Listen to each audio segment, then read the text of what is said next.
같이 기도하겠습니다. 사랑과 은혜가 풍성하신 하나님 감사드립니다. 이렇게 수많은 사람들 중에서 저희를 먼저 구원해 주신 하나님께 감사드립니다. 거룩한 교회와 복음을 올바르게 전하는 우리 교회와 함께하게 해주신 하나님께 감사드립니다. 우리 주님 다시 만나기 가까운 이때 주님을 기쁘시게 하는 자의 삶을 살아갈 수 있도록 도와주시옵소서. 지금 이 시각에도 세계 곳곳에서 하나님 사랑 전하시는 선교사님들, 함께 동력하는 가정들 지켜주시고 복음이 선포되는 그 장소마다 하나님의 권능의 손길이 함께하기를 간구드립니다. 지금 담임 목사님께서 태백교회에서 하나님 말씀 전하고 계십니다. 담임 목사님의 건강과 그 입술에 지혜를 허락해 주시고 그 지역에 이뤄진 영혼들 주님 앞에 많이 돌아올 수 있도록 도와주시옵소서. 학예 수양회를 앞두고 있습니다. 이번 수양회를 통해서 우리 평택교회가 주님께 크게 쓰임 받을 수 있도록 도와주시옵소서. 오늘 주일을 맞이하여 말씀과 교제를 나눕니다. 오늘 일정을 통해서 우리 주님을 더욱 사랑하는 우리 각자가 되게 도와주시옵소서. 오늘 주일의 모든 일정을 주님께 의지드리며 예수님 이름으로 기도드렸습니다. 아멘. 말씀 고린도후서 5장 보겠습니다.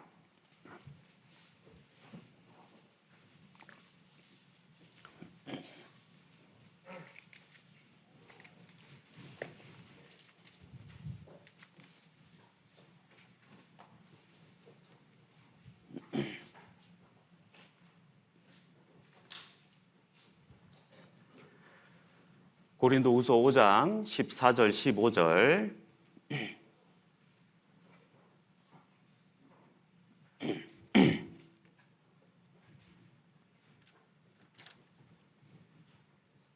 다 찾으셨으면 한 목소리로 같이 읽겠습니다.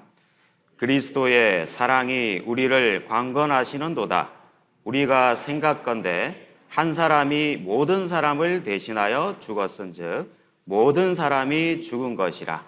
저가 모든 사람을 대신하여 죽으심은 산자들로 하여금 다시는 저희 자신을 위하여 살지 않고 오직 저희를 대신하여 죽었다가 다시 사신 자를 위하여 살게 하려 함이니라. 다시 한번 인사드리겠습니다. 안녕하세요. 반갑습니다. 보고 싶었습니다. 제가 광주에서 왔습니다. 자, 어떻게 왔냐면요, 소문 듣고 왔습니다. 합순이를 실천하는 우리 형제 자매님들이 있다고 해서 그 소문 듣고 또 영혼을 건지는데 앞장서는 형제 자매님들이 많다는 그 소문 듣고, 그리고 사람을 낚는 어부가 많다는 그 소문 듣고 왔습니다. 와보니까 진짜 많네요. 소문대로 하나님 앞에 크게 쓰임받는 우리 평택교회 식구들을 만나서 정말 반갑습니다. 지금 담임 목사님께서는 태백교회에서 복음 말씀 전하고 계시니까요, 기도 많이 해주시고요. 담임 목사님은 제가 19년 전에 화면으로 뵙고 구원 받았는데, 또 실제로 뵙지 못하고 이렇게 화면으로만 또 인사를 드려야 될 것 같습니다. 그리고 평택 오기 전에 2주년 입당 2주년 영상을 보고 왔는데요. 너무 제 마음에 감동이 많이 됐습니다. 97년에 또 하나님의 말씀을 전하기 시작해서 이렇게 큰 교회당을 허락해 주신 하나님께 감사가 됐고요. 그동안 우리 형제 자매님들의 피와 땀과 희생이 서려 있는 교회당 오게 돼서 너무 은혜와 감동이 됐습니다. 저 역시 신앙생활은 부산에서 했었는데요. 그 부산에서 같이 건축에 동참했던 그 시간들도 생각이 났고요. 우리 평택교회가 하나님께 크게 쓰임 받을 수 있도록 저 또한 같은 마음으로 기도하겠습니다. 저희 광주 소식 잠깐 전해드리자면요. 저희 광주교회도 1차 수양회 준비하고 있습니다. 바로 다음 주부터입니다. 다음 주부터고요. 그리고 광주는 목표를요 777 이렇게 목표를 삼았습니다. 1차 수양에 인도할 영혼들을 777명을 목표로 하고 있고요. 기도응답 목표는 2,000명, 확답 목표는 1,000명, 그리고 실제로 모시고 가는 인원은 777. 그래서 어제까지 기도응답은 3,168명이 나왔고요. 학답자는 753명 나왔습니다. 그래서요 1차 때까지 무난히 목표는 채워지지 않을까 그렇게 생각하고 있습니다. 그리고 참고로 저희 1차 접수가 벌써 10,000명이 넘었어요. 6월 29일자로 우리 기존 1차에 가시는 교회 8,412분의 형제 자매님들이 접수하셨고, 그리고 확답자는 1,627명 이런 인원인데요. 그 1차 때까지 더 늘어날 거라고 생각합니다. 네. 자, 소식은 여기까지였고요. 자, 오늘 같이 상고해 볼 말씀의 주제는 주의 사랑에 매여, 그 주제로 함께 말씀을 상고하도록 하겠습니다. 자, 우리는 가정에서 그리고 학교에서 또 회사에서 여러 사람들과 관계를 맺고 살고 있습니다. 다른 말로 매여 산다라는 말로 정의할 수 있을 것 같은데요. 우리 학생들은 성적에 매여 살고 있고, 또 우리 취업을 준비하는 우리 청년들은 스펙에 매여 살고 있고, 그리고 여기 아버지들은 월급에 매여 살고 있죠. 그리고 정치하는 분들은 권력에 매여 살고 있고, 때로는 남편에 매여 살기도 하고 아내에 매여 살기도 하고, 그리고 자식들에게 매여 사는 사람도 있습니다. 그리고 우리 시대만큼 이 관계가 아주 중요한 시대가 없는 것 같아요. 그래서 뭐 휴대폰, 뭐 카톡, SNS, 뭐 인스타 그런 것들을 통해서 많은 사람들과 관계를 맺고 살아가고 있습니다. 그래서 오늘 그 말씀의 주제를 생각할 때요, 관계에 대해서 집중적으로 생각해서 말씀을 들어주셨으면 좋겠습니다. 제가 예전 그 직장에 계약을 담당을 했습니다. 이 공직에 있었는데요. 이제 국가 예산을 가지고 계약 상대방하고 계약을 해서 계약 담당을 했었습니다. 그러면 이제 신의 성실의 원칙에 따라서 저는 계약 대금을 준다는 권리를 행사하는 거고요. 계약 상대자는 돈을 받겠다는 의미에서 그 의무를 다하는 거예요. 그래서 주어진 기한 내에 공사를 마무리하는, 또 주어진 기한 내에 납품을 해와라, 그런 계약을 담당했습니다. 근데 그 계약 기간 안에 납품을 못했어요. 어떻게 해야 될까요? 어떻게 해야 될까요? 봐줘야 될까요? 큰일 납니다. 잘릴 수도 있어요. 주어진 납품 기한 안에 납품을 하지 못하면 지체상금이라는 걸 물어요. 국가계약법에 다 나오거든요. 근데 만약에 납품을 못했다 그러면 계약이 파기되는 거고, 그 사람은 많은 벌금을 또 물게 되고, 또 부정당 업체로 제재를 당하게 돼요. 무슨 관계죠? 무슨 관계요? 계약 관계, 조건적인 관계입니다. 자, 사랑의 관계 예를 들어드리고 싶은데요. 또 제가 모셨던 그 과장님이 있는데 별명이 얼음 과장님. 얼음 과장님. 아주 차갑고요. 이제 부하 직원들한테 일절 개인적인 얘기를 하나도 물어보지도 않아요. 뭐 어디 대학을 나왔냐, 고향은 어디냐, 부모님은 살아 계시냐, 일절 그런 말씀을 하는 분이 아니었어요. 아주 철저하게 수직 상하적인 관계로 그렇게 생활을 하셨던 분이에요. 근데 이제 자기보다 높은 분들 만나면 좀 기계적인 미소, 기계적인 친절함, 그런 분이었어요. 절대 우리 아래 사람을 향해서 뭐 농담을 하거나 사적인 말을 하거나 그런 분이 아니셨어요. 근데 저희 회사에서 가족 행사를 했습니다. 5월에 가족 행사를 하면서 자기 가족들을 초청해서 식사도 제공하고 또 회사를 둘러보고 그렇게 했거든요. 근데 이 가족 행사 때 그 과장님의 가족들이 초대가 됐어요. 사모님이 왔을 때 표정이 떨떠름하더라고요. 근데 누가 왔냐면 손녀가 왔어요.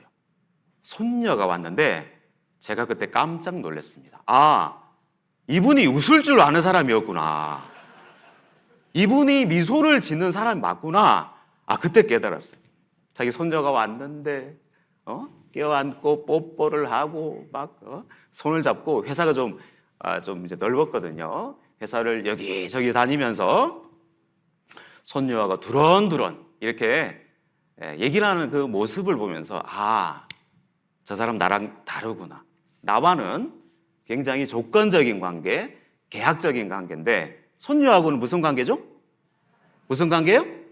사랑의 관계. 아, 그렇게 다르구나. 자, 우리 주님과 나와의 관계는 어떤 관계입니까? 물론 내가 구원을 받았다는 것은 주님의 사랑의 손길을 잡은 거예요. 예수님을 통한 그 사랑에 그 안에 들어왔지만 구원받은 이후에 내가 우리 주님과 조건적인 관계냐, 아니면 계약적인 관계냐, 아니면 일적인 관계냐, 그런 분이 있을 수도 있고요. 그리고 내가 주님의 사랑에 매여서 사랑의 관계, 은혜의 테두리 안에 있는 분도 있다는 거예요. 자, 본문 다시 보시죠.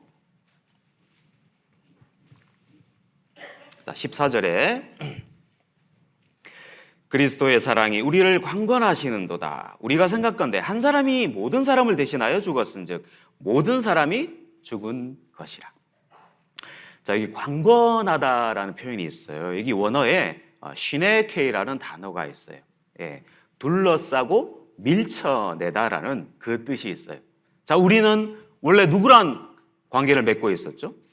마귀와 관계를 맺던 사람이었어요.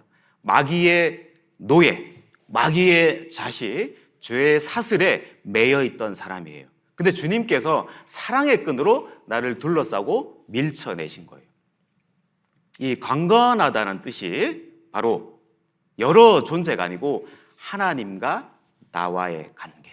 주님은 예수님을 통해서 나에게 사랑의 손길을 내밀어 주셨고 나를 둘러싸고 마귀와의 관계를 끊어내고 나를 사랑의 테두리 안에 들어오게 해주신 거예요. 그래서 마귀와의 관계는 이제 끊어내져 버리고 아버지와 아들의 관계가 됐고요. 그리고 사랑하는 신랑과 신부의 사이가 됐다는 거예요. 그래서 여기 이 14절, 15절을 읽으실 때 대표성을 가지고 읽으시면 안 돼요. 바로 내 이름을 읽고 읽어야 맞다는 거예요. 제가 다시 읽어보겠습니다. 그리스도의 사랑이 김덕수를 강건하시는도다. 김덕수가 생각건데 예수님이 김덕수를 대신하여 죽었은즉 김덕수가 죽은 것이라. 그죠? 그처럼 대표성을 가지고 읽으시면 안 되고 바로 내 이름을 읽고 읽으셔야 되는 거예요. 자, 우리 주님은요, 한순간이라도 나에게 그 사랑의 손길을 거두신 적이 있을까요? 한순간이라도 주님은 나를 사랑하지 않은 때가 있을까요? 한 번도 주님은 나를 사랑하신 적이 없는 것이 아니에요. 항상 나를 사랑하고 계셨어요. 구원받기 전에도 나를 사랑하고 계셨고 사랑의 눈길로 나를 바라보고 계셨어요. 구원 전에 예수님을 통해서 이미 사랑의 손길을 내밀고 계셨다는 거예요. 우리 구주 하나님의 자비하심과 사람 사랑하심을 나타내실 때 우리를 구원하시되 우리의 의로운 행위로 말미암지 아니하시고 오직 그의 긍휼하심을 쫓아 중생의 씻음과 성령의 새롭게 하심으로 하셨나니. 그 말씀처럼요, 한 사람이 예수님이 김덕수를 대신하여 죽었은즉 김덕수가 죽은 것이라. 예수님께서 나를 위해서 대신 죽어주신 그 사랑, 그 사랑의 손길을 내가 잡았다면 구원을 받은 거죠. 자, 그러면 구원받은 이후에도 하나님은요, 내 손길을 놓으신 적이 있을까요? 하나님은 내 손을 내쳐버리신 적이 있을까요? 아니에요. 구원받는 이후에도 끊임없이 항상 영원히 내 손길을 잡고 계신 거예요. 하지만 내가 여러 가지 이유로 하나님의 손길을 뿌리쳤다는 거예요. 죄의 유혹으로 뿌리치고 또 세상의 여러 가지 시련과 어려움으로 주님께서 나를 위해서 그 잡으신 손길을 놓아버리고 형제 자매와의 분쟁 속에서 그 손길을 놓아버리고 우리 교회 가운데, 교제 가운데 미움과 아픔과 상처를 통해서 그 손길을 놓아버렸다는 거예요. 중요한 건 뭐죠? 주님이 나의 손길을 놓으신 적이 있을까요? 없다는 거예요. 구원받아도 내가 조건적으로 주님의 손길을 잡을 수도 있고 계약적인 관계로 주님의 손을 잡을 수도 있을 것 같아요. 하지만 우리 주님은 늘 사랑의 손길로 내 손을 잡고 계신 거예요. 그래서 오늘 우리가 주일 또 참석했지 않습니까? 무슨 마음으로 이 자리에 오셨습니까? 구역장이 전화하니까 조장이 또 전화가 와. 비가 오는데 아이고 우리 교회 유튜브 잘 나오는데 오늘은 집에서 들을게. 근데 굳이 구역장님 전화하셨는데 또 부구역장님이 전화와서 오셔야죠. 아니면 차로 모시고 오니까 내가 나온다. 그러진 않습니까? 조건적인 관계, 계약적인 관계가 아니고요. 주님의 그 사랑에 매여서 나를 항상 그 잡고 있는 그 사랑의 손길에 매여서 주님을 사랑해야 되지 않겠습니까? 15절도 보시죠. 자, 15절도요. 여기 대표성으로 읽으시면 안 돼요. 바로 내 이름을 넣고 읽으셔야 됩니다. 저가 김덕수를 대신하여 죽으심은 김덕수로 하여금 다시는 김덕수 자신을 위하여 살지 않고 오직 저희를 대신하여 죽었다가 다시 사신 자를 예수님을 위해서 살게 하려 하심이라. 예, 그처럼요. 이제는 내가 주님의 사랑에 매여서 나를 위해서 대신 죽어주신 그 예수님을 위해서 살아가는 삶이 돼야 된다는 거죠. 그죠? 우리 갈라디아서 2장에도 내가 그리스도와 함께 십자가에 못 박혔나니 그런즉 이제는 내가 산 것이 아니요 오직 내 안에 그리스도께서 사신 것이라. 내가 이제 육체 가운데 사는 것은 나를 사랑하사 나를 위하여 자기 몸을 버리신 하나님의 아들을 믿는 믿음 가운데 사는 것이라. 그죠? 이제는요 나를 위해서 사는 것이 아니에요. 바로 하나님을 위해서 사는 거죠. 여전히 끊임없이 나를 사랑의 관계로 나를 손을 잡고 있는데 그 손을 계속 잡고 있어야 된다는 거죠. 자, 로마서 6장 보겠습니다. 로마서 6장 4절.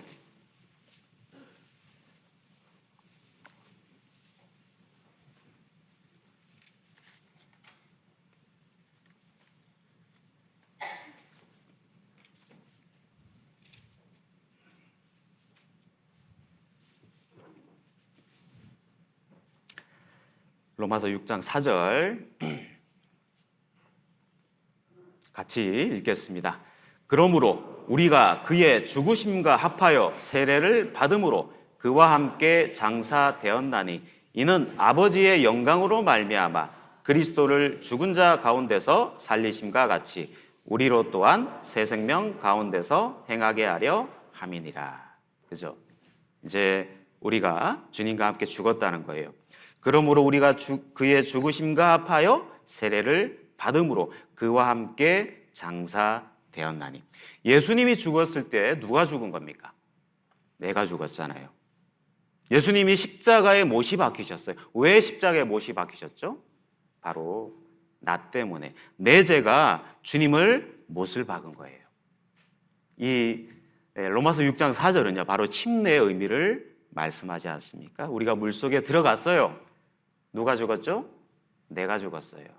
하지만 여전히 내가 살아있지 않습니까? 여전히 죄의 유혹 속에서 내가 살아있지 않습니까? 내가 침례를 받았다는 것은 이제 내가 죽은 거예요. 우리 주님과 함께 내가 장사되었다는 거예요. 이는 아버지의 영광으로 말미암아 그리스도를 죽은 자 가운데서 살리심과 같이.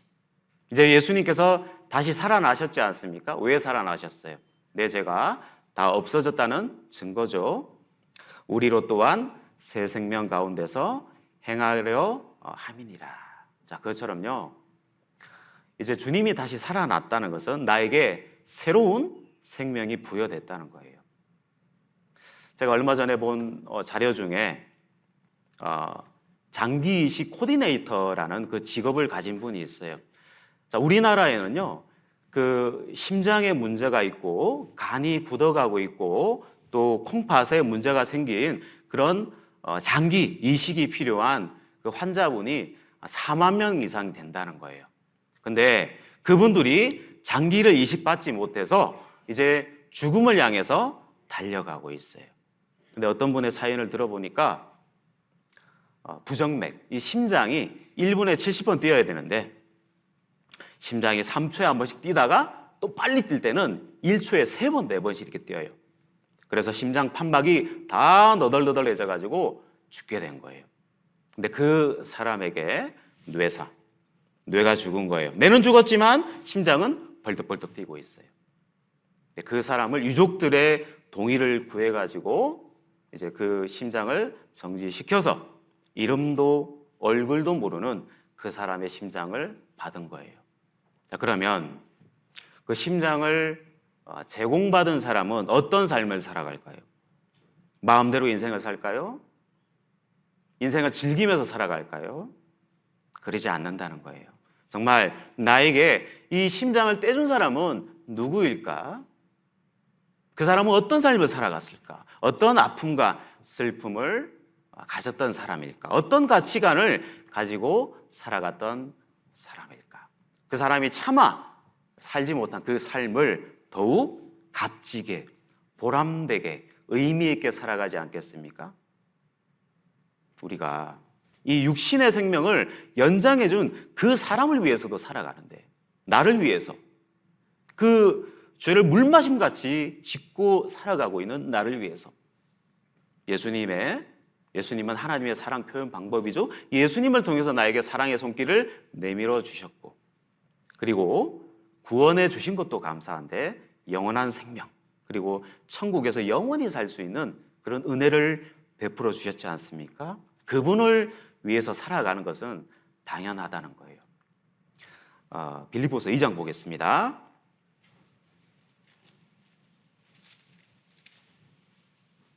빌립보서 2장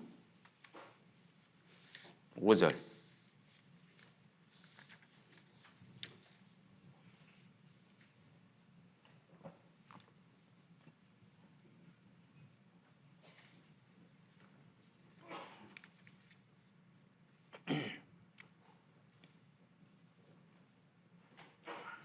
빌립보서 2장 5절에서 8절 제가 읽겠습니다.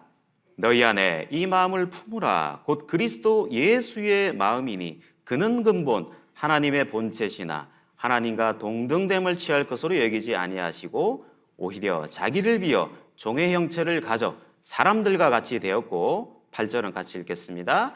사람의 모양으로 나타나셨음에 자기를 낮추시고 죽기까지 복종하셨으니 곧 십자가에 죽으심이라.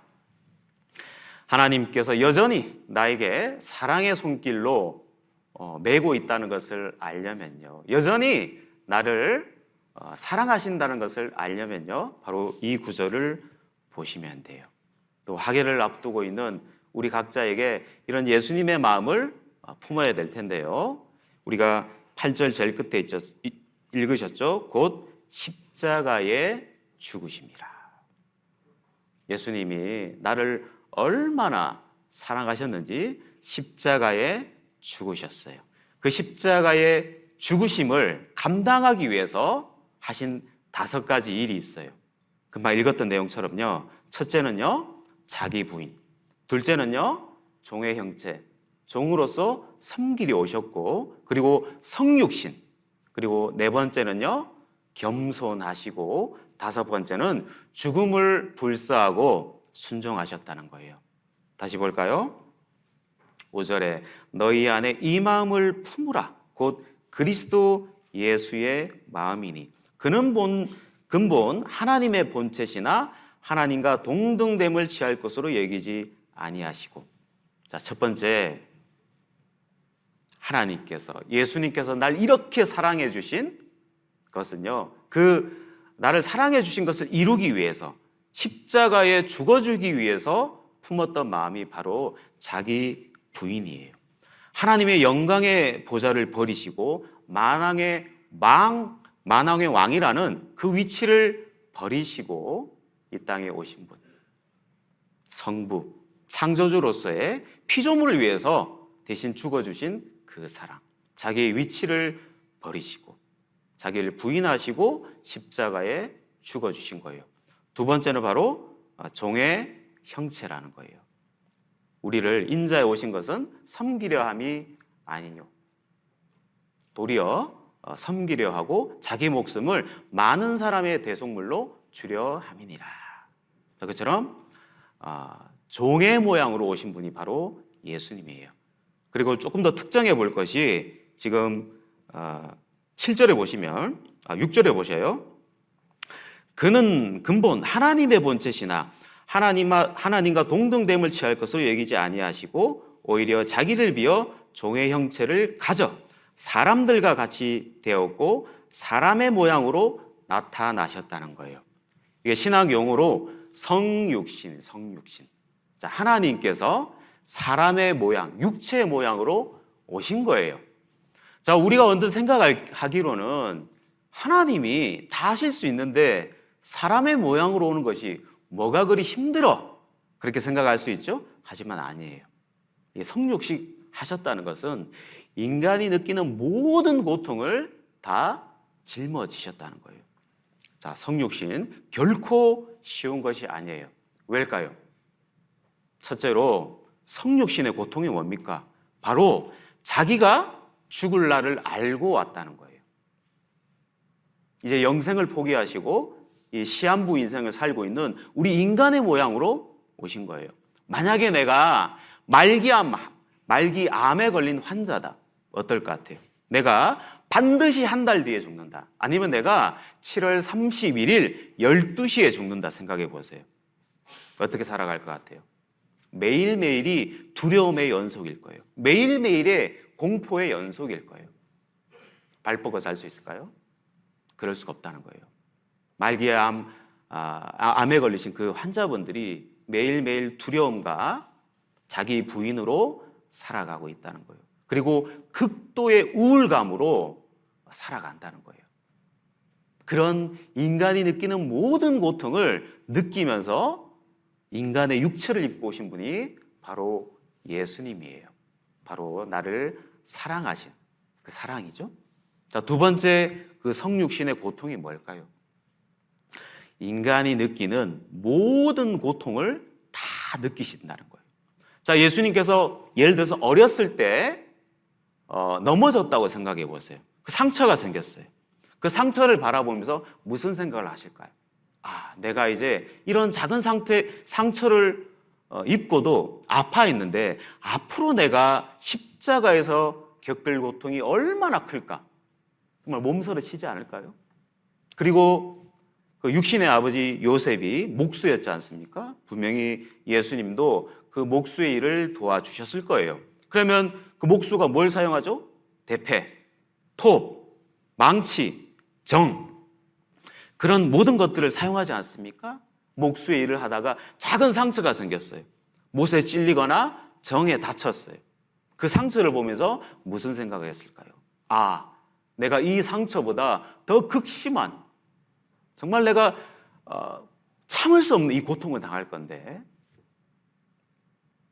그런 육체의 모든 고통을 다 가지고 오신 분이 바로 예수님이에요. 내가 도마에서 칼질을 하고 있어요. 내가 5초 뒤에 크게 베인다. 그걸 알고 있는 상태에서는 칼질할 수 있을까요? 부들부들 떨지 않을까요? 예수님이 그런 마음으로 그런 모든 고통을 다 뒤집어 쓰고 나를 사랑하셔서 이 땅에 오신 거예요. 또 성육신이 왜 고통스러운 걸까요? 바로 단절입니다. 모든 관계가 끊어지는 고통. 얼마나 비참한지 아십니까? 중국의 한 병사가요, 양자강을 건너다가 엄마 원숭이가 있는데 그 새끼 원숭이를 잡아왔어요. 그 새끼 원숭이를 잡아왔는데 이 엄마 원숭이가 막 울면서 소리를 지르면서 따라오고 있어요. 하도 구슬프게 울길래 끝까지 따라오긴 따라왔는데 결국 이 소리가 안 들려서 무슨 일이 있나 찾아가 봤더니 그 엄마 원숭이가 죽어 있는 거예요. 그래서 아주 고통스러운 일그러진 얼굴로 죽어 있길래 그 배를 갈라봤더니 창자가 다 끊어져 있다라는 거예요. 자기 새끼와의 그 단절이 얼마나 큰 절망감과 비참함을 줬으면 그랬을까요? 자, 그것처럼요, 예수님은 그 십자가에서 모든 관계가 다 끊어지는 거예요. 예수님은 공생의 기간에 3번 우셨어요. 예루살렘을 바라보면서 결국 예루살렘이 참담하게 멸망될 걸 아시고 우셨어요. 그리고 본인이 겟세마네에서 기도하실 때 피와 눈물로 기도를 하실 때 우셨습니다. 그리고 3번째 언제 우셨냐면 나사로가 죽었을 때, 그때 우셨어요. 왜 우셨을까요? 목자 없는 양처럼 일어져 있는 그 사람들을 보고 예수님은 우셨어요. 하나님과의 관계가 끊어져 있는 그 사람들을 보면서 울었어요. 그리고 마리아, 마르다, 그 나사로 혈육 관계였지 않습니까? 죽음으로써 이제 그 관계가 끊어졌지 않습니까? 그 모형처럼요, 예수님은 나사로의 죽음을 통해서 우신 것은 나 또한 모든 사람들 간의 그 관계가 끊어지실 것을 알고 그 비참함에 우셨다는 거예요. 그런 적 있지 않습니까? 저도요, 정말 수십 년 전에 친구가 있었는데 정말 생각지도 못한 일로 정말 그 친구와의 관계가 끊어져 버렸어요. 얼마나 마음이 찢어지든지. 그리고 정말 마음을 나누는 그 형제가 있었습니다.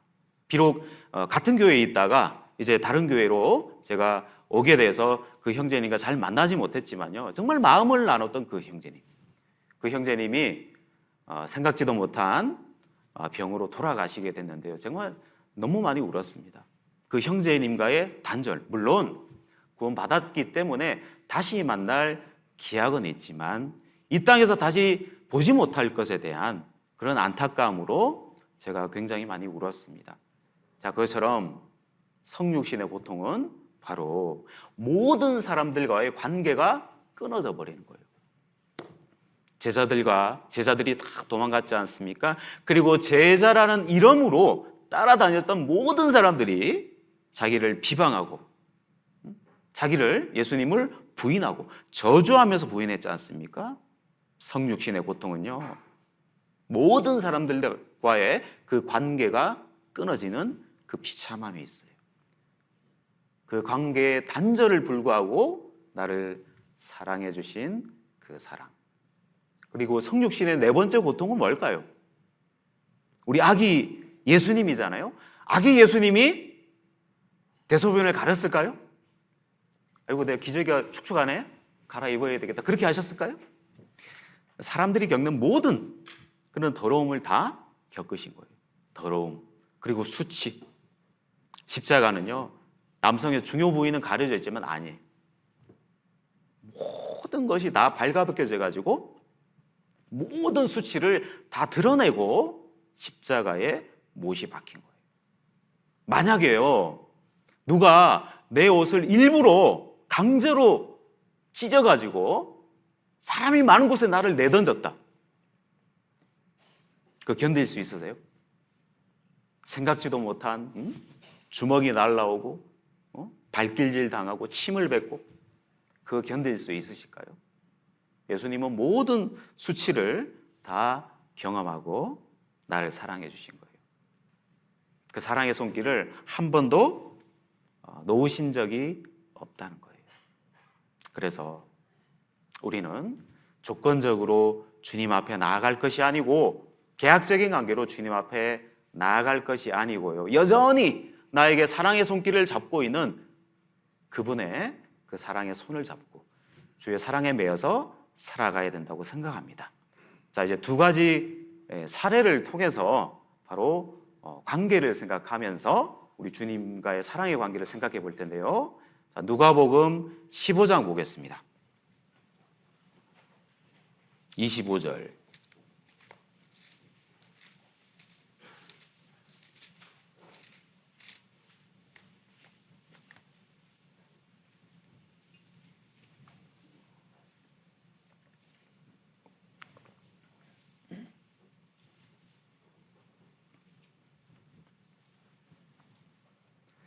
누가복음 15장 25절.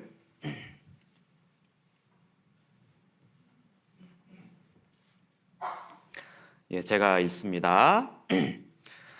마다들은 밭에 있다가 돌아와 집에 가까이 왔을 때 풍류와 춤추는 소리를 듣고 한 종을 불러 이 무슨 일인가 물은데 대답하되 당신의 동생이 돌아왔음에 당신의 아버지가 그의 건강한 몸을 다시 맞아들이게 됨을 인하여 살찐 송아지를 잡았나이다 하니 저가 노하여 들어가기를 즐겨 아니하거늘 아버지가 나와서 권한대 아버지께 대답하여 가로되 내가 여러 해 아버지를 섬겨 명을 어김이 없거늘 내게는 염소 새끼라도 주어 나와 내 벗으로 즐기게 하신 일이 없더니 아버지의 살림을 창기와 함께 먹어버린 이 아들이 돌아오매 이를 위하여 살찐 송아지를 잡으셨나이다.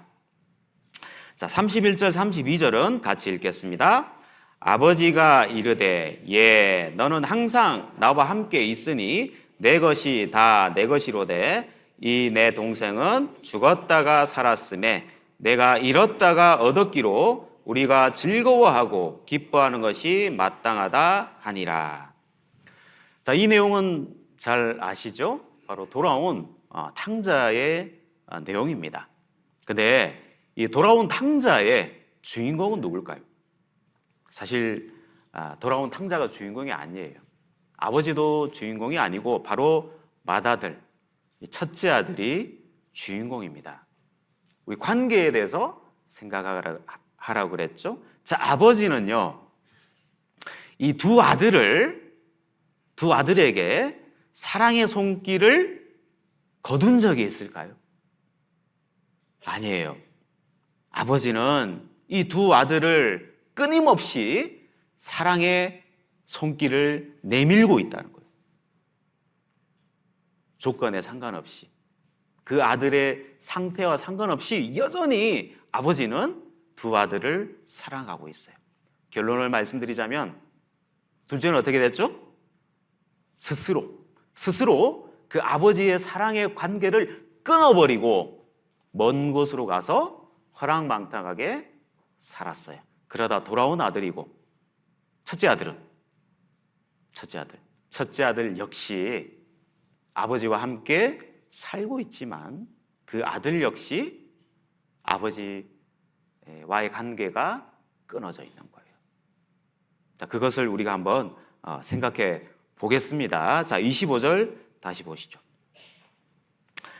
맏아들은 밭에 있다가 돌아와 집에 가까이 왔을 때 풍류와 춤추는 소리를 듣고, 자, 이제 맏아들은요, 표면적으로 봤을 때, 겉으로 봤을 때는 이제 아버지와 함께 있어요.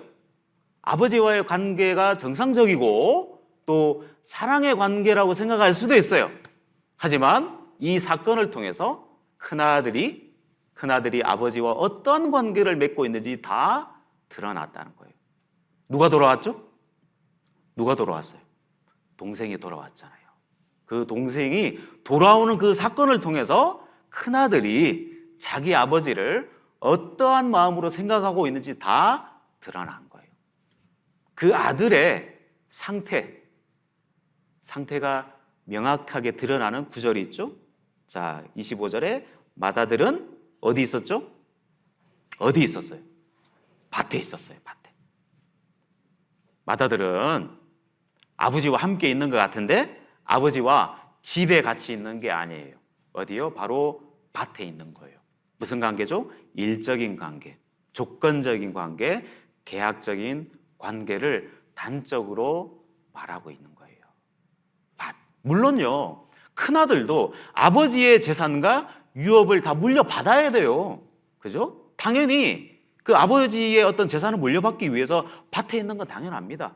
아버지의 재산이 있는 곳을 관리하고, 그죠? 그 밭에 있는 것이 당연한데 끊임없이 여전히 밭에만 있다는 거예요. 아버지의 사랑이 있는 그 집에 함께 거하는 것이 아니고 밭에서 일적인 관계로 아버지께 다가가고 있는 거예요. 자, 다시 25절에 맏아들은 밭에 있다가 돌아와 집에 가까이 왔을 때 풍녀와 춤추는 소리를 듣고, 자, 이제 아버지 집에 잠치할 일이 없는데 왜 막 피리 소리가 들리고 뭐 북치는 소리가 들리고 쿵짝쿵짝 하고 있는 거예요. 그때 알아봤더니 누가 들어왔죠? 자기 동생이 돌아온 거예요. 26절에 한 종을 불러 이 무슨 일인가 물은데 대답하되 당신의 동생이 돌아왔음에 당신의 아버지가 그의 건강한 몸을 다시 맞아들이게 됨을 인하여 살찐 송아지를 잡았나이다. 자, 여기서 한번 생각해 보겠습니다. 큰아들은요, 자기 동생이 돌아오길 원했을까요? 안 돌아오길 원했을까요? 꿀 드셨습니까? 벙어리들만 있는 것 같습니다. 자, 다시 한번 여쭤볼게요. 큰아들은 자기 동생이 돌아오길 원할까요? 안 돌아오길 원했을까요? 안 돌아오길 원했어요. 그죠? 저런 아버지 가산을 다 탕진한 놈은, 저런 쓰레기 같은 인간은 돌아오면 안 돼. 응? 그렇게 많은 재산을 해먹은 놈은 돌아와서는 안 돼. 어디 오다 가다가 그냥 길에서 객사하면 몰라도 너는 절대로 돌아오면 안 돼. 그렇게 생각했을 거예요. 그런 동생이 돌아온 거예요. 그러니까 그런 동생이 돌아왔기 때문에 이 형은 이제 용납이 안 된다는 거예요. 왜일까요? 바로 동생이 돌아온 이 사건을 통해서 형이 아버지와의 관계가 다 드러났어요. 만약에 형이 아버지와 사랑의 관계를 맺고 있다. 동생이 돌아오길 원할까요? 안 돌아오길 원할까요? 돌아오길 원한다는 거예요. 형이 아버지의 사랑에 매여 있으면, 아버지의 사랑에 젖어 있으면, 아버지와 함께 사랑의 관계를 맺고 있다면 우리 동생이 돌아와야 될 텐데 그 수많은 재산 필요 없고 몸이라도 좀 건사해서 돌아왔으면 좋겠다. 내가 아버지와 이 사랑의 관계를 맺고 있는데 우리 동생은 그 사랑의 관계를 끊어버리고 다른 나라로 가버렸는데 우리 동생 꼭 돌아와야 될 텐데 그런 마음이어야 되지 않겠습니까? 하지만 동생이 이 돌아온 사건을 통해서 다 드러난 거예요. 형의 마음이 다 드러났죠. 결국 일적인 관계, 조건적인 관계, 계약적인 이 관계라는 것이 다 드러났어요. 28절도 보겠습니다. 28절. 저가 노하여 들어가기를 즐겨 아니하거늘 아버지가 나와서 권한대. 그죠? 이제 밭에 있는 것으로도 이제 큰아들의 어떤 상태가 드러난 것처럼 이제 큰아들의 본격적인 아버지의 관계가 드러나죠. 저가 노했다는 거예요. 집 나간 동생이 돌아왔는데 살찐 송아지를 잡은 게 이게 이해가 안 되는 거예요. 자, 형은요, 용납이 안 됐을 거예요. 무엇이 용납 안 됐을까요? 동생이 돌아온 것 자체가 용납이 안 되는 거예요. 그리고 그 동생을 아버지가 받아줬다는 것이 용납이 되지 않는 거예요. 옷을 갈아입히고 그리고 신을 바꿔 신게 하고 아버지가 끼고 있는 그 인장 반지를 다시 끼워줬어요. 무슨 말일까요? 아들로서 인정하겠다는 거예요. 그리고 살찐 송아지까지 잡고 잔치까지 해줬다는 것이 용납이 되지 않는 거예요. 자, 여기서 둘째 아들은요, 어떤 모양으로 돌아왔을까요? 아들의 모양으로 돌아왔습니까? 품꾼의 하나로 돌아왔습니까? 네, 다시 읽어보시죠. 여기 보시죠. 19절 보세요. 19절. 지금부터는 아버지의 아들이라 일컬음을 감당치 못하겠나이다. 나를 품꾼의 하나로 보소서 하리라고. 예. 자, 이제 둘째 아들은 무슨 모양으로 돌아왔다고요?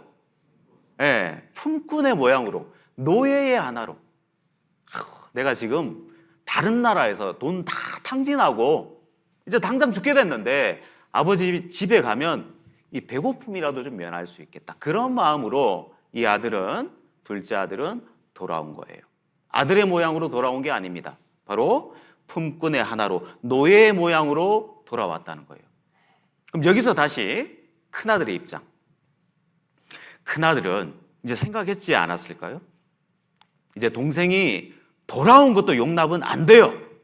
비록 아버지가 받아준 거, 이것 또한 용납 안 되지만, 자, 이해했다 칩시다. 그러면 그 둘째 아들을, 자기 동생을 아들로 받아주길 원했을까요? 품꾼의 하나로 받아주길 원했을까요? 품꾼의 하나로 받아주길 원했다는 거예요. 왜요? 동생한테 뭐라고 했을 것 같아요? 야, 이 못된 인간아, 이런 버러지 같은 인간, 아버지 재산을 다 해먹고 돌아왔어? 너는 품꾼의 하나처럼 그동안 해먹은 돈이 있으니까 최소 10년은 나처럼 밭에서 일하면서 쇠가 빠지게 일하면서 품꾼의 하나로, 노예의 하나로 살아가야 된다. 그런 마음이지 않겠습니까? 결국 자기 동생이 돌아옴으로써 자기의 아버지와의 관계가 다 드러났다는 거예요. 또 28절 다시 보시죠. 저가 노하여 들어가기를 즐겨 아니하거든 아버지가 나와서 권한대. 자, 아버지가 권했다는 거예요. 뭘 권했습니까? 잔치집. 잔치집 안에 들어오기를 원했다는 거예요. 무슨 말일까요? 잔치집은요, 바로 아버지의 사랑을 상징하는 장소예요.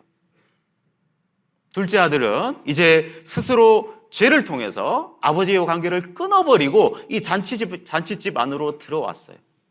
아버지와의 사랑을 회복한 거죠. 아버지는 여전히 그 둘째 동생을 사랑의 손길로 잡았는데 이제 잔치집에 들어와서 아버지의 그 사랑의 손길을 잡았잖아요. 잔치집은 아버지의 사랑을 대표하는 그 장소입니다. 아버지는 큰아들에게도 이 잔치집에 함께하기를 권했어요. 무슨 말이죠? 아들아, 너 역시 나와의 관계가 사랑의 관계가 아니다. 너 역시 나를 조건적인, 계약적인, 일적인 관계로 생각하고 있고 너 역시 나 앞에서 일어서 있는데 너도 이 사랑의 관계 속으로 들어와야 된다. 이 잔치집에 들어와서 함께 이 잔치에 동참해야 된다. 그렇게 아버지가 얘기하고 계신 거예요. 하지만 아들은요, 큰아들은 그걸 원치 않았어요. 잔치집에 들어가지 않았다는 거예요. 여전히 조건적인 관계, 계약적인 관계로 아버지에게 나아가고 있는 거예요. 자, 29절 보시죠. 아버지께 대답하여 가로되 내가 여러 해 아버지를 섬겨 명을 어김이 없거늘 내게는 염소 새끼라도 주어 나와 내 벗으로 즐기게 하신 일이 없더니. 그죠? 또 말을 통해서 이 아들의 관계가 다 드러났죠. 여러 해 아버지를 섬겨 명을 어김이 없다는 거예요. 율법적인 관계로 아버지를 생각하고 있는 거예요. 큰아들도 작은 동생과 사실 같은 마음이었습니다. 자기도 놀고 싶고 자기도 유흥을 즐기고 싶고 아버지의 재산을 어떻게 좀 해보고 싶고 그런 마음이 다 있는 거예요. 하지만 율법적인 관계로 아버지를 생각하고 있기 때문에, 그리고 큰아들이라는 그 체면 때문에 차마 그러지 않았다는 거예요. 여러 해 아버지를 섬겨 명을 어김이 없다는 거예요. 그 역시 둘째 아들처럼 그 여러 가지 욕망과 욕구가 있는데 꾹꾹 누르고 있던 거예요. 그런 누르고 있던 욕구가 동생이 돌아와서 다 드러났다는 거예요. 꾹꾹 일만 하면서 그 명을 어김이 없이 일적인 관계로, 율법적인 관계로 아버지께 나아가고 있는 거예요.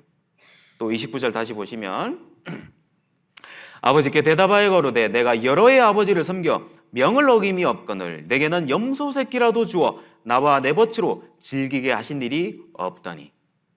자, 큰아들은 뭘 원하고 있죠? 큰아들은 보상을 원하고 있어요. 아버지의 사랑을 원하는 것이 아니에요. 내가 아버지를 이렇게 여러 해 섬겼는데, 일적인 관계로 아버지의 재산을 증식시켰는데 염소 새끼라도 하나 주시는 게 당연하지 않습니까? 그렇게 황변하고 있는 거예요. 근데 허랑방탕하게 이 아버지의 가산을 다 탕진한 그 둘째가 돌아왔는데 그 둘째에게는 살찐 송아지를 내어줬다는 것이요. 그게 이해가 안 되고 용납이 되지 않다는 거예요. 다시 말씀드리지만 둘째는 죄를 통해서 아버지와 관계를 끊어버리고 돌아왔지만, 첫째는 여전히 아버지하고 그 관계를 맺고 있는 것처럼 보이지만 둘째가 돌아왔을 때 자기의 관계가 다 드러났다는 거예요. 자, 우리 형제 자매님들도 이렇게 내 마음이 들킨 적 없습니까? 정말 내 마음에 주님의 사랑이 머물러 있으면요, 형제 자매님을 바라보는 태도가 달라요.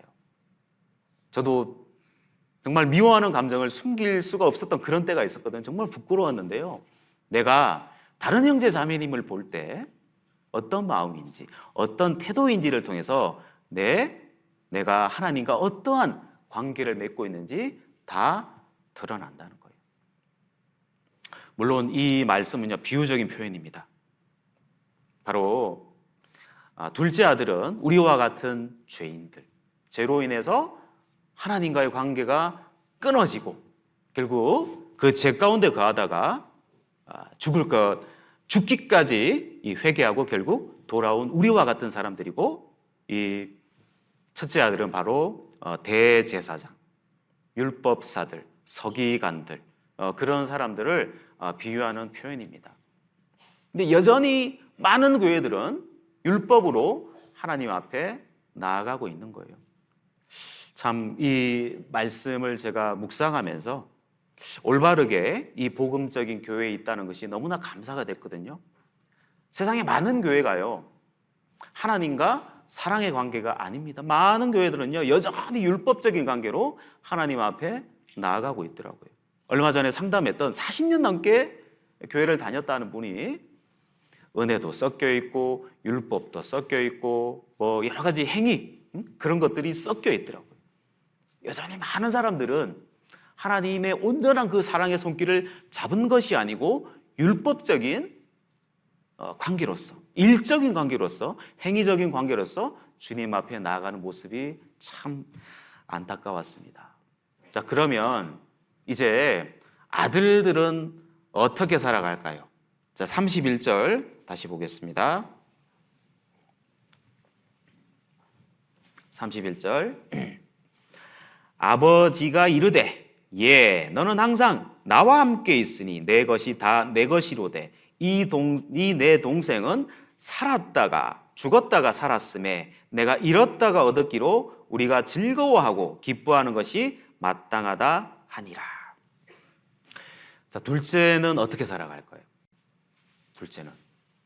둘째는 하나님의 사랑 속에서 살아갈 거예요.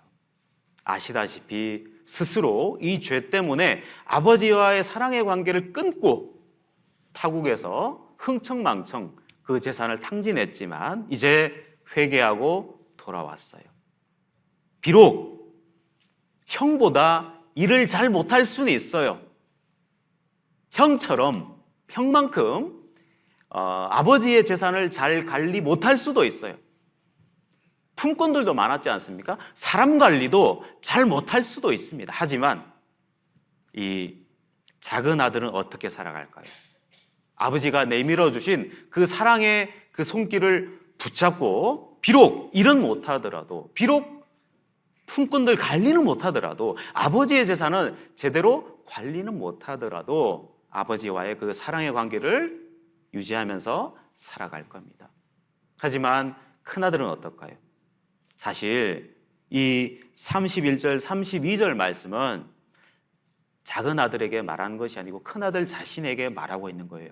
얘야, 너 또한 내가 볼 때 이뤄져 있는 사람이다. 너 또한 내가 내밀고 있는 이 사랑의 이 손길을 잡지 않고 여전히 조건적인 관계, 일적인 관계, 율법적인 관계로 나를 생각하고 있지 않냐? 너 또한 하나님 앞에 죽어 있다. 32절에도 이 내 동생은 죽었다가 살았음에 내가 잃었다가 얻었기로 우리가 즐거워하고 기뻐하는 것이 마땅하다. 자, 우리 큰아들 역시 정말 구원받고 사랑의 관계를 맺었으면 좋겠는데요. 자, 우리도 그럴 수 있습니다. 우리가 신앙생활을 하는 중에 여전히 일로서 주님 앞에 나아가고, 여전히 봉사로서 주님 앞에 나아가고, 내가 구역장, 조장, 그 직분으로 주님 앞에 나아가고 있지는 않으십니까? 물론 구원받았다는 것은 주님의 사랑을 받아들였지만, 비록 내가 교회 안에 거하면서 직분도 있고 봉사도 있고 일도 하지만 주님과 정상적인 관계를 맺고 있다고 생각할 수도 있지만, 내가 이 큰아들처럼 조건적인 계약적인 관계로 주님을 생각하고 있지는 않습니까? 우리 또한 주님의 사랑에 감동돼서 그 사랑에 매여서 일을 하고 봉사를 하고 직분을 가져야 되지 않겠습니까? 예. 또 두 번째 또 관계를 통해서 또 하나님과의 사랑의 관계를 확인해 보겠습니다. 사무엘하 3장 보겠습니다.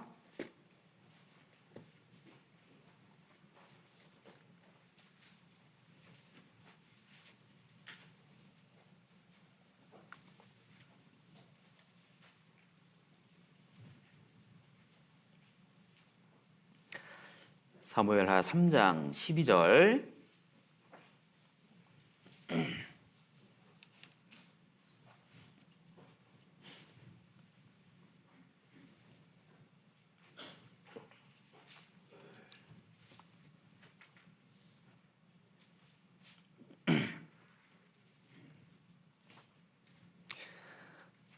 제가 있습니다. 아브넬이 자기를 대신하여 사자들을 다윗에게 보내어 가로되 이 땅이 네 것이니까, 또 가로되 당신은 나로 더불어 언약하사이다.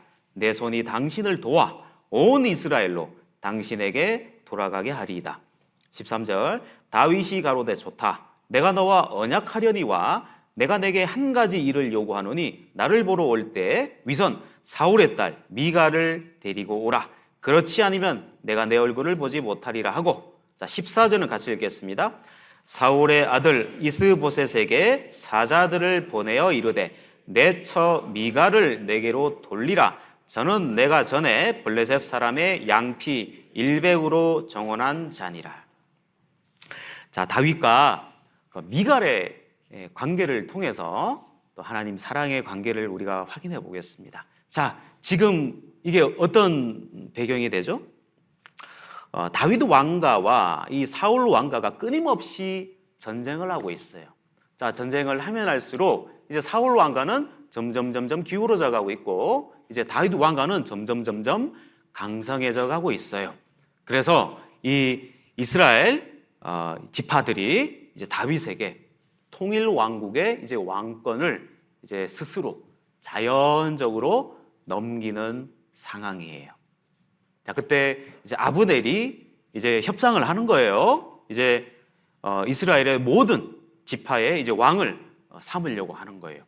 그때 다윗이 조건을 내 겁니다. 무슨 조건요?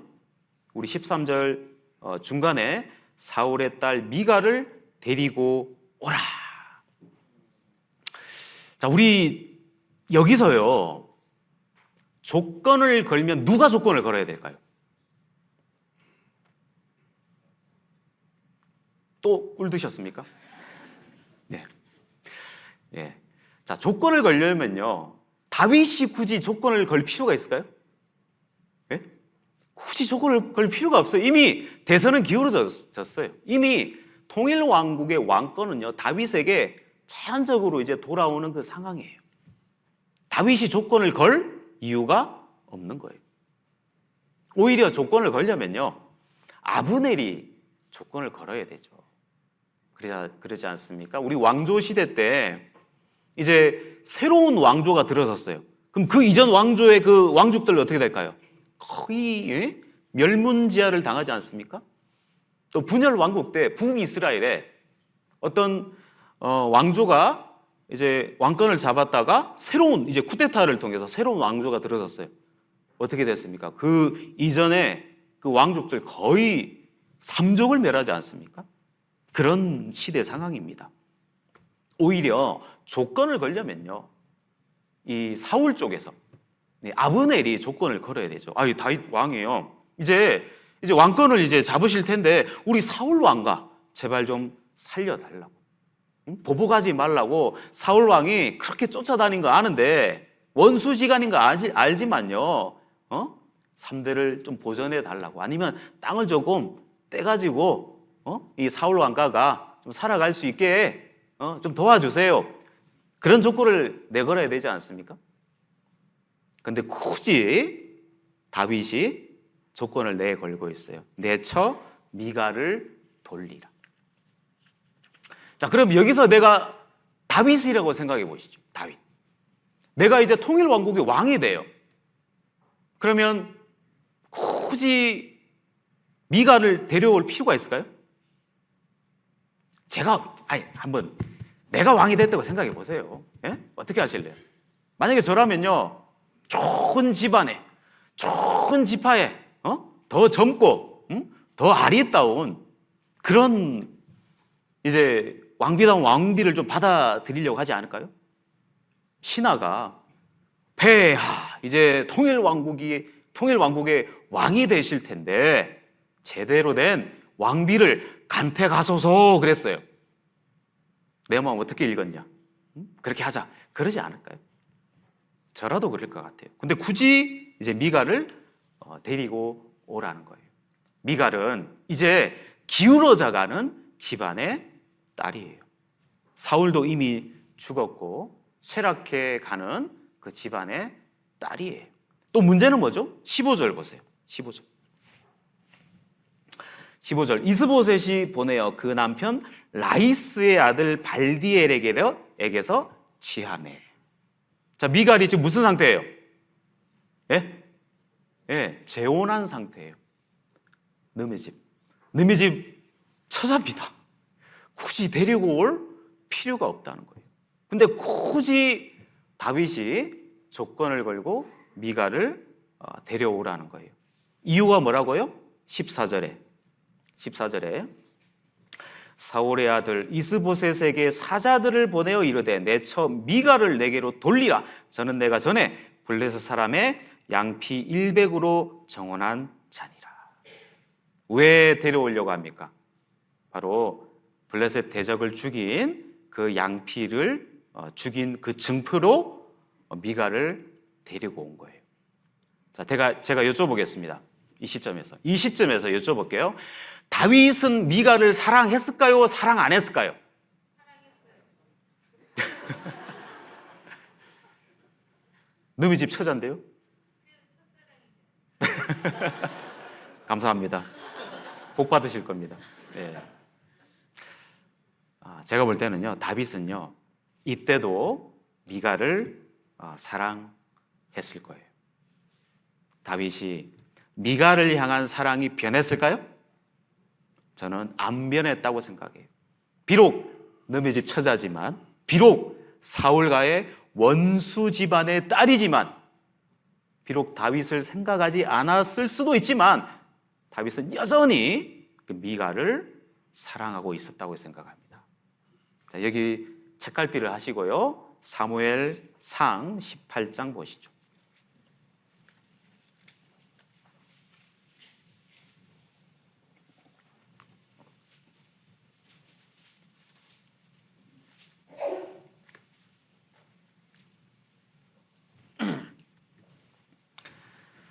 사무엘상 18장 20절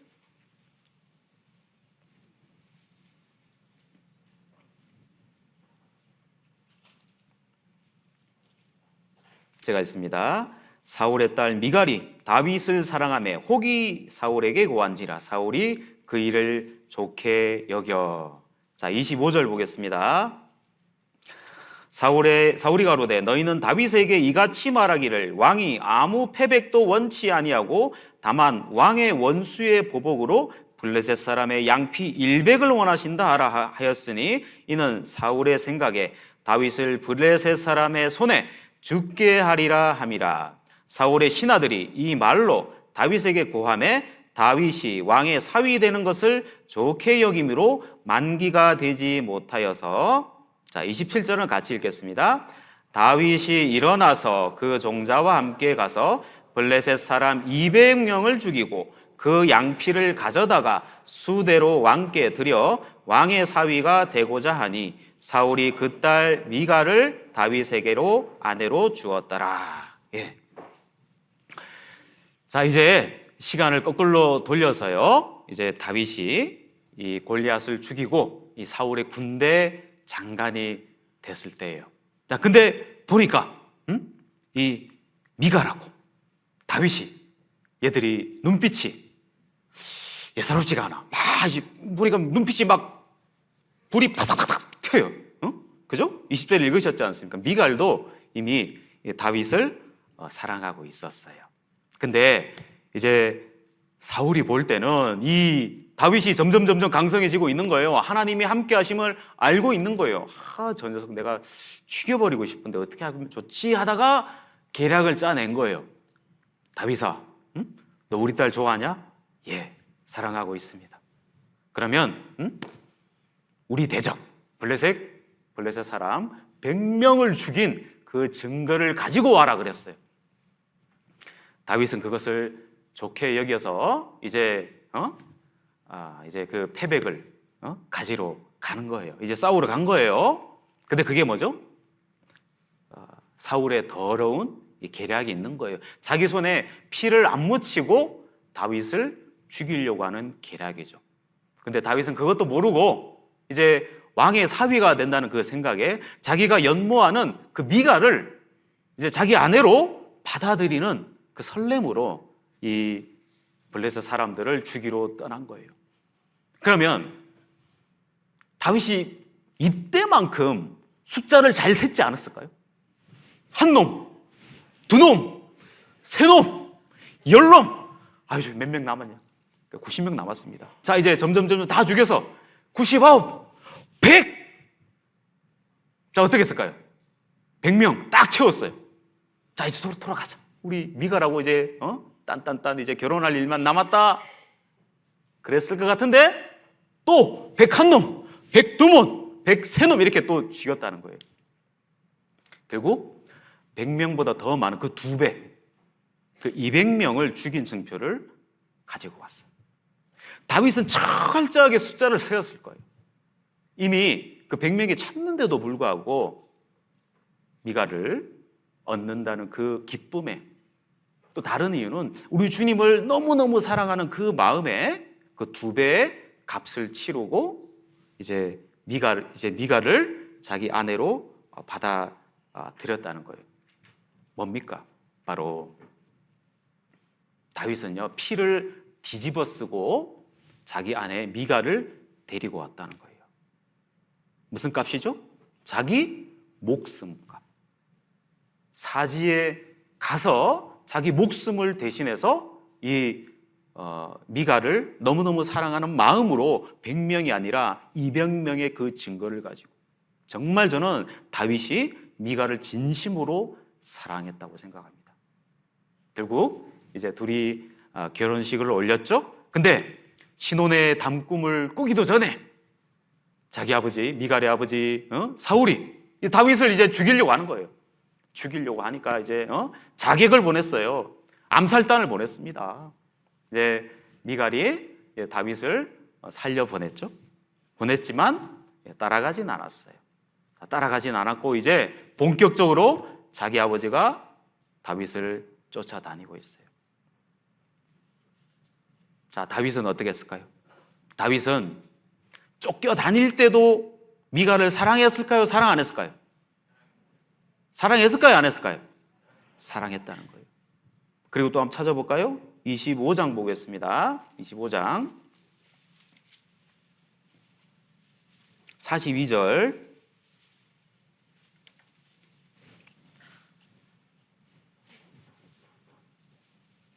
사무엘상 25장 42절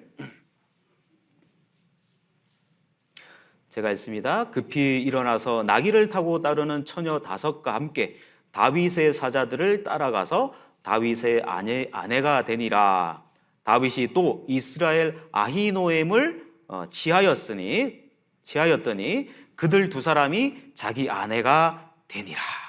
예. 자, 이제 다윗이 도망자 신분이에요. 이 도망자 신분일 때 두 아내를 그 두 아내를 이제 받아들이게 됐지 않습니까? 바로 아비가일과 아히노암이라고 하는 그 두 여인을 받아들였어요. 자, 여기서 또 제가 여쭤보겠습니다. 새로운 아내를 받아들였을 때 이때도 다윗은 미갈을 사랑했을까요? 사랑 안 했을까요? 사랑했어요? 안 했어요? 예, 저는 사랑했다고 생각합니다. 이미 여전히 끊임없이 사랑하고 있었어요. 비록 사울에게 쫓겨다니고 있지만 이제 원수가 되어서 원수의 딸이 됐지만 여전히 다윗은 미갈을 사랑하고 있었어요. 아마 이 아비가일과 아히노암을 받아들인 것은 좀 정치적인 좀 어떤 전략적인 그런 계산도 있어요. 둘 다 그 유다 지파 여인이잖아요. 또 아시다시피 이제 아비가일은 그 나발의 아내였지 않습니까? 그 많은 재산들도 있고 그렇게 유다 지파의 두 여인을 받아들였을 때 이런 정치적인 행보를 통해서 다윗이 유다 지파의 왕이 됐지 않습니까? 그런 어떤 정치적인 계산이 깔려 있었던 것 같아요. 하지만 다윗은요, 이 두 아내를 받아들였을 때도 이미 여전히 미갈을 사랑하고 있었어요. 다시 44절에도 사울이 그 딸 다윗의 아내 미갈을 갈림에 사는 라이스의 아들 발디에게 주었더라. 예. 자, 미갈이 어떻게 했다고요? 예, 새로운 이제 자기의 사랑을 찾아 떠났습니다. 자, 미갈은 어땠을까요? 미갈의 입장. 미갈은 처음에 다윗을 사랑했는데 이제 눈에서 멀어지면 마음에서도 멀어지는 거예요. 이제 자기 사랑하는 서방님이 이제 없어진 거예요. 그리고 이 서방님이 자기 아버지가 아주 왼수처럼 따라다니고 있어요. 이제 다윗을 이제 떠나 보내야 되나? 몸에서도 멀어졌으니까 마음에서도 떠나 보내야 되나? 그렇게 생각할 수도 있습니다. 그리고 한 날은 아버지가 얘기하는 거예요. 미갈아, 이제 시집 가라. 좋은 총각 있다. 아니 아버지, 저는 다윗하고 결혼했는데요. 아유, 지금 들리는 소식 보니까 맨 처자를 둘이나 받아들였다. 너 빨리 다윗 손자라고 결혼해. 군말 없이 결혼을 했습니다.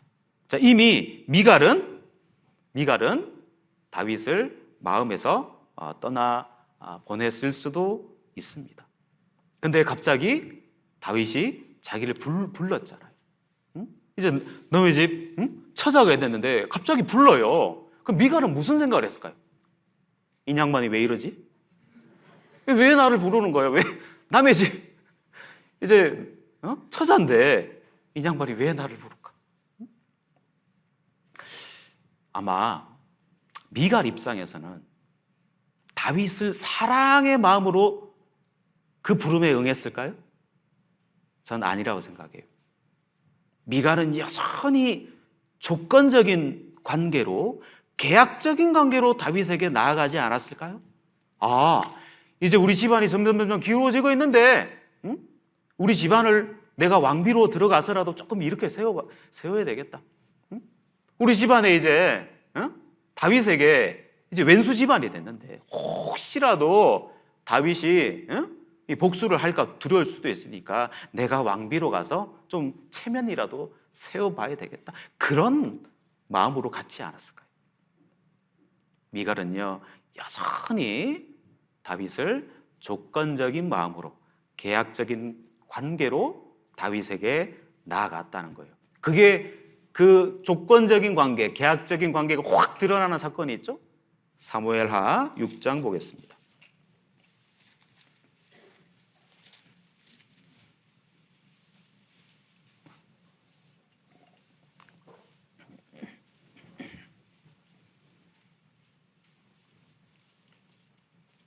사무엘하 6장 20절.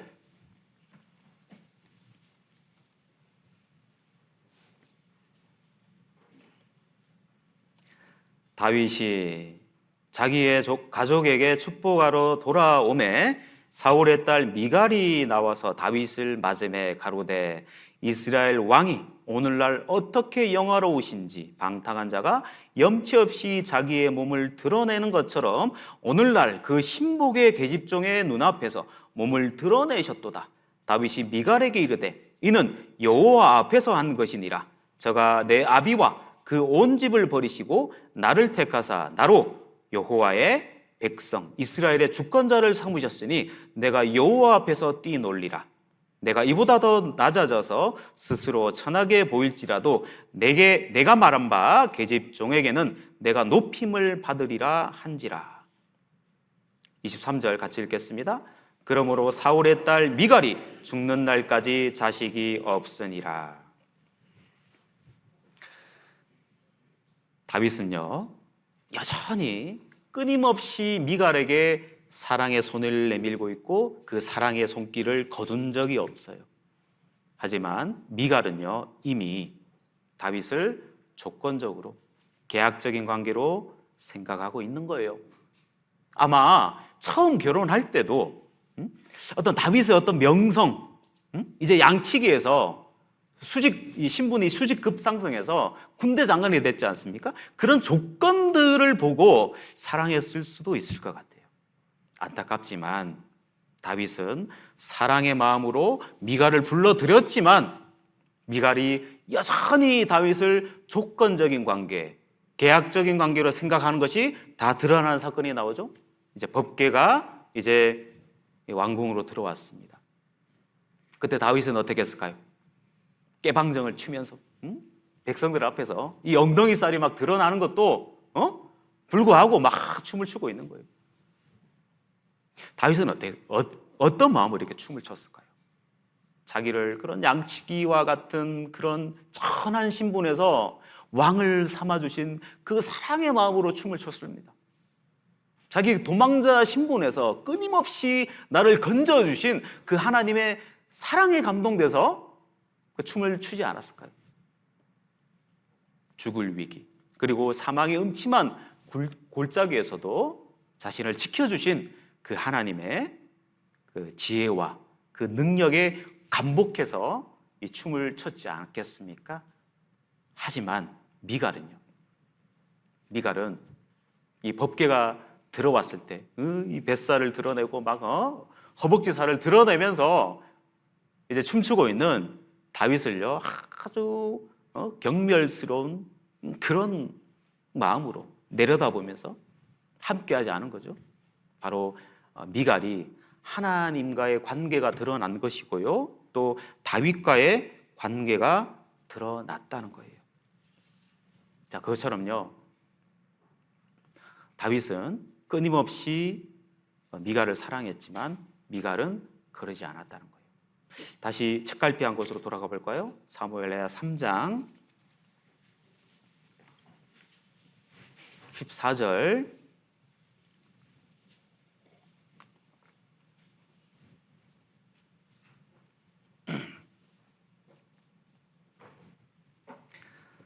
사무엘하 3장 14절 제가 있습니다. 사울의 아들 이스보셋에게 사자들을 보내어 이르되 내 처 미갈을 내게로 돌리라. 저는 내가 전에 블레셋 사람의 양피 100으로 정혼한 자니라. 예. 자, 여기 핵심적인 단어로 내게로 돌리라. 다윗은요, 미갈의 상황과 상관없이 미갈을 사랑했어요. 미갈의 조건에 상관없이 여전히 미갈을 사랑하고 있었어요. 미갈이 다른 집 처자가 됐다는 그 상황을 보지 않고 끊임없이 미갈을 사랑하고 있었어요. 설령 미갈이 다윗을 생각하고 있든 생각하고 있지 않든 그거와 상관없이 여전히 끊임없이 다윗은 미갈을 사랑했다는 거예요. 미갈의 상황과 여건과 다윗을 향한 그 마음에 상관없이 다윗은 미갈을 사랑했어요. 그처럼 우리 주님 역시 나에게 끊임없이 이 사랑의 손길을 내밀고 있어요. 다윗이 뜨거운 마음으로 자기 목숨값으로 미갈을 산 것처럼 우리 주님 역시 자기의 뜨거운 피를 흘려줘서 그 사랑의 손길을 나에게 내밀고 있다는 거예요. 지금 우리 시대 주님의 재림이 가깝지 않습니까? 나팔 불 때 나의 이름, 나팔 불 때 나의 이름, 나팔 불 때 나의 이름, 부를 때의 잔치 참여하겠네. 나팔 불 때 내 이름 불러요, 안 불러요? 또 꿀 드셨나? 나팔 불 때 내 이름 불러요, 안 불러요? 큰일 날 분들 많으시네. 네? 나팔 불 때 내 이름 불러요. 내가 봉사의 직분을 하고 있다고 나를 부르는 겁니까? 내가 구역장의 직분을 하고 있다고 나를 부르신 거예요? 내가 평택교회를 위해서 열심히 봉사한 것으로 나를 부르신 건가요? 아니에요. 비록 내가 여러 가지 여건으로 넘어져 있을 그 상황에서도 주님은 나를 불러요. 내가 형제 자매를 미워하는 마음으로 교회를 떠나 있을 때도 여전히 주님은 나를 부르신다는 거예요. 내가 주님의 그 손길을 여전히 잡고 있는 그 손길을 미움과 오해와 상처와 여러 가지 분쟁으로 놓고 있는 그 상황에서도 주님은 나를 부르신다는 거예요. 예수님의 그 뜨거운 피로 나를 살려주신 그 사랑을 믿고 있다면 주님 다시 만나는 그날에 주님은 여전히 나를 부르신다는 거예요. 다윗이 미갈의 상황에 상관없이 미갈의 마음과는 상관없이 자기 핏값으로 샀기 때문에 우리 주님 또한 나의 상황을 보는 것이 아니죠. 나의 여건을 보는 것이 아니고 내가 주님을 향한 그 마음이 어떤지 생각하지 않고 주님은 끊임없이 나를 사랑하고 계시고 그 날에 그 나팔 불 때 내 이름 역시 불리운다는 거예요. 그래서 우리는 어떻게 될까요? 교제에 떨어져 있는 그 누군가에게 찾아가서 교제에 나 등한시하고 있는 그 아들, 딸들 아니면 그 부모님들 찾아가서 하나님이 그 사랑의 마음으로 나를 부르고 계신다고 알려드려야 되지 않겠습니까? 또 나아가서 하나님의 그 사랑을 모르고 있는 그 사람들에게 당신의 그 영혼을 예수님의 뜨거운 핏값으로 샀다. 우리 하계성에 같이 갑시다. 하나님 말씀 앞으로 나아갑시다. 그렇게 일러줘야 되지 않겠습니까? 자, 마치는 말씀 요한복음 15장 읽고 마무리하겠습니다.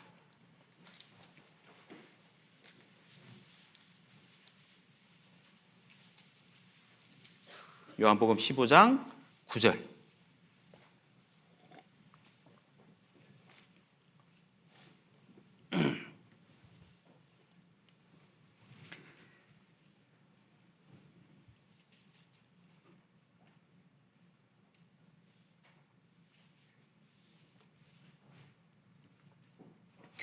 요한복음 15장 9절 10절 같이 읽겠습니다. 아버지께서 나를 사랑하신 것 같이 나도 너희를 사랑하였으니 나의 사랑 안에 거하라.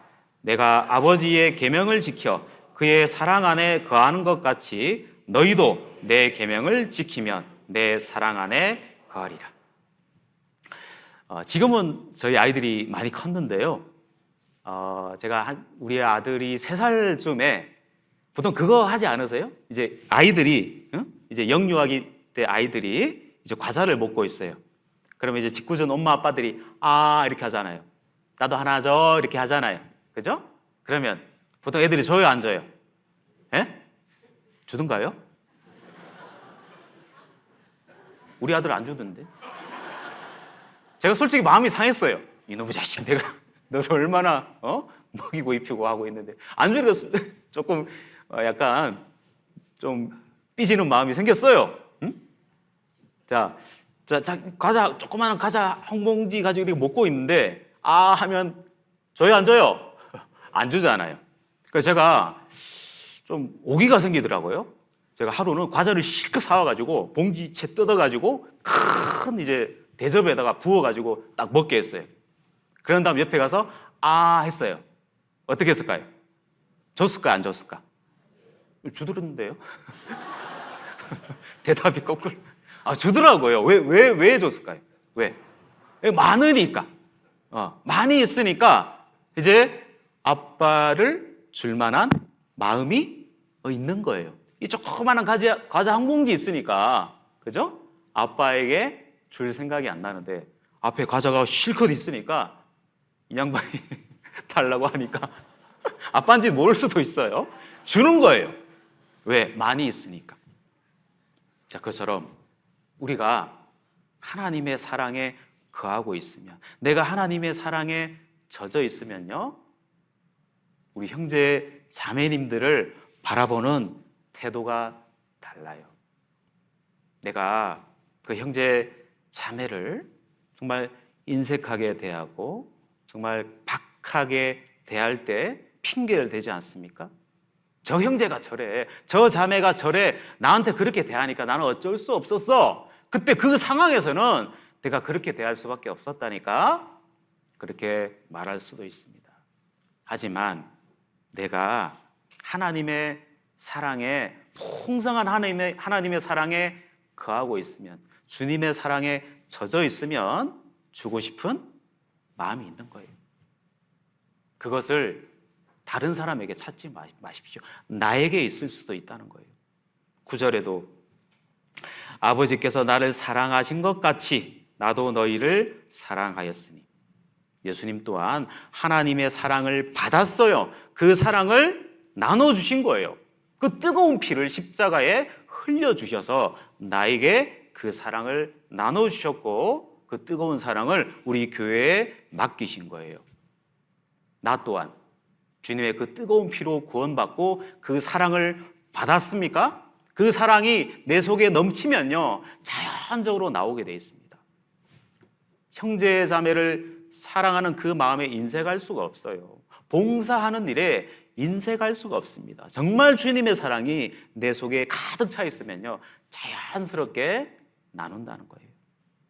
자, 우리 평택교회가 이제 학예수양회를 앞두고 있습니다. 그동안 정말 소문대로 사람을 많이 낚는 어부, 주변에 이뤄진 영혼들을 많이 건지는, 그 사랑을 많이 나눠주는 교회라는 것을 잘 알고 있습니다. 우리가 더욱더 우리 주님의 사랑에 거하면서 주님의 그 큰 그 사랑을 받은 사람답게 그 사랑을 많이 나눠주는 우리 평택교회 식구가 되었으면 좋겠습니다. 다시 한번 말씀드리지만 주님의 사랑의 손길 절대 놓으셔서는 안 됩니다. 주님을 조건적으로 생각할 것이 아니고, 계약적인 관계로 생각할 것이 아니고, 그 주님의 사랑에 매여 있으면 반드시 나누게 되어 있습니다. 그 사랑을 교회 가운데 서로 사랑함으로써 또 이뤄진 영혼들에게 예수님의 사랑을 나눠주는 우리 평택교회 식구들이 되었으면 좋겠습니다. 기도하고 마치겠습니다. 하나님, 감사드립니다. 예수님의 그 뜨거운 핏값으로 나를 건져주신 하나님의 사랑에 감사드립니다. 또한 구원받은 이후에도 끊임없이 여전히 그 사랑의 눈길과 손길을 내밀어 주신 그 하나님께 감사드립니다. 비록 내가 여러 가지 상황과 그 여건으로 주님의 그 손을 놓은 적은 있지 않습니까? 여전히 끊임없이 나에게 사랑의 손길을 내밀고 있는 그 주님의 손을 붙잡고 주님의 그 풍성한 사랑에 거하면서 형제 자매를 사랑하고 이뤄진 영혼들에게 하나님의 사랑을 전하는 우리 평택교회 식구들이 될 수 있도록 도와주시옵소서. 앞으로 계획되어 있는 많은 집회들 또 학예 수양회 우리 평택교회를 크게 들어 쓰셔서 우리 교회를 통해서 하나님의 큰 역사 있기를 간구드리며 예수님 이름으로 기도드렸습니다. 아멘.